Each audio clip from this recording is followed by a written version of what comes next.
जनाब सदर, पेश करदा करारदाद हम आजाद हैं। हमसे मुराद पाकिस्तान में जीता जागता सांस लेता एक एक इंसान, और आजाद से मुराद बेखौफ, लेकिन हमारे सरों पर तो हर वक्त खौफ की तलवारें मंडराती हैं। आजाद से मुराद खुद मुख्तार, लेकिन हमारे सियासतदान तो कशकोल थामे अमेरिका के सामने अपनी कौम की अहमियत का सौदा करते हैं। आजाद से मुराद किसी के ताबे न होना, लेकिन हम तो आज भी उन्हीं जागीरदारों, उन्हीं वडेरों, उन्हीं लुटेरों, उन्हीं जाबिर, उन्हीं जालिम, उन्हीं बेहिस और बेबस हुक्मरानों के ताबे हैं। तो मंतकी एतबार से करारदाद अभी और इसी वक्त मुस्तरद होती है। अगर ऐवान में बैठा कोई एक नौजवान भी खड़े होकर ये कह दे कि हाँ, जितनी आजादी हमें मिली है इतनी ही काफी है, तो मैं अभी और इसी के वक्त यहाँ के बजाय वहाँ खड़ी हूँ। लेकिन जनाब सदर, हम आजाद नहीं। और ये किस आजादी की बात करते हैं जिस मुल्क में वाटर कूलर से लटकते हुए गिलास को भी जंजीरों में जकड़ के रखा जाता हो, उसमें इंसान क्या आजाद होंगे?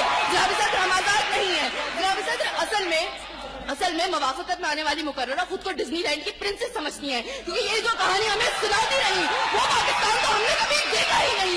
जनाब सदर, जिस मुल्क के सियासतदानों की तरक्की का आलम ये हो कि उनकी दौलतों में दिन दुगनी और रात चुगनी होती हो, और तरक्की का दारोमदार ये हो, तो फिर मैं कैसे कहूँ कि हम आजाद हैं? जिन मुल्क के सियासतदानों के नाम पनामा लीक्स में लीक होते हो और स्टोर मचने पर फकत अवाम को लैपटॉप स्पीकर लॉलीपॉप दे जाता हो, तो मैं कैसे कहूँ कि हम आजाद हैं? जनाब सदर, जिस मुल्क की हुक्मरानी और हुकूमत का ढांचा तक बैनुल अक़वामी इस्तेमाल ने बनाया हो, तो फिर मैं कैसे कहूँ कि हम आजाद हैं? जिस मुल्क का अदलिया का सिस्टम तक किसी और का लिया हुआ हो, तो मैं कैसे कहूँ कि हम आजाद हैं? जनाब सदर, और जिस आजादी की ये बात कर रही थी, जिन हरी झंडियों की बात ये कर रही थी, जब कल यही झंडियां हमारी पैरों के तले रोती जाएंगी और कोई उनको उठाने वाला ना होगा, तो फिर मैं इनसे पूछूंगी कि अरे कौन सी आजादी? जनाब सदर, हम आजाद नहीं कि जब कश्मीर में हमारे भाइयों को मार मार के उनका भुतस निकाला जा रहा था, तो हम भारतीय मूवी सुल्तान को पाकिस्तान में सबसे मकबूल तरीन फिल्म बनाने में मसरूफ थे। तो मैं कैसे कहूँ कि हम आजाद हैं? जब बॉर्डर के पार हमारे मुसलमान भाइयों को मारा जा रहा था, तो मेरे मुल्क के सियासतदान आम की पेटियां और साड़ियां तोहफे में उनको भेज रहे थे। तो मैं कैसे कहूँ कि हम आजाद हैं? जनाब सदर, और हमारे नौजवानों के लिए, अभी रोड पर मैं देखती भी आई, हमारे नौजवानों के लिए आजादी का मकसद फकत बाइकों के साइलेंसर फाड़ के निकालने तक महदूद है। तो मैं कैसे कहूँ कि हम आजाद हैं?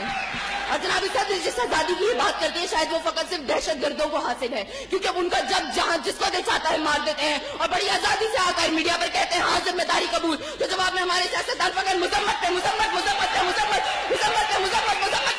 करते नजर आते हैं। अरे कौन सी आजादी जिस देश में हर सिंध बर्बादी के साए हो और मुल्क के हर कोने में जुल्म और जबर के बादल छाए हो? तो मैं कैसे खुद को आजाद कहूँ जहाँ को हक कहने में जबान मेरी ठहराती है? मैं उस देश का बाकी हूँ जहाँ मौत खुशी से आती है। मैं खुद नहीं आता हूँ। My name is Meeram. I have a message for you guys that is quite clear. That Prime Minister of Pakistan is a liar. I support Imran Khan because he is a true man and a true leader and never lies. I request you people to support Imran Khan and join his noble cause to save Pakistan from these corrupt leaders. And finally, I want to say, तब्दीली आ नहीं रही, तब्दीली आ गई है. Go Nawaz go, एक कौम एक आवाज. Go Nawaz go Nawaz. बिस्मिल्लाहिर्रहमानिर्रहीम. इय्याका नअबुदु व इय्याका नस्तईन. इमरान खान अंकल, मैं आपका शुक्रिया अदा करना चाहती हूँ कि आपने मुझे सर उठाकर जीना सिखाया. आपने मुझे आखिरी हद तक लड़ना सिखाया. आपने मुझे बातिल के सामने इनकार करना सिखाया. आपने मुझे हौसला और जुर्रत की जिंदगी जीना सिखाया. आपने मुझे अपने हकूक से आगाही दिलाई. आप हमारा फख्र हैं. आप पाकिस्तान की शान हैं. अल्लाह आपका हामी और नासिर हो. शुक्रिया इमरान खान अंकल.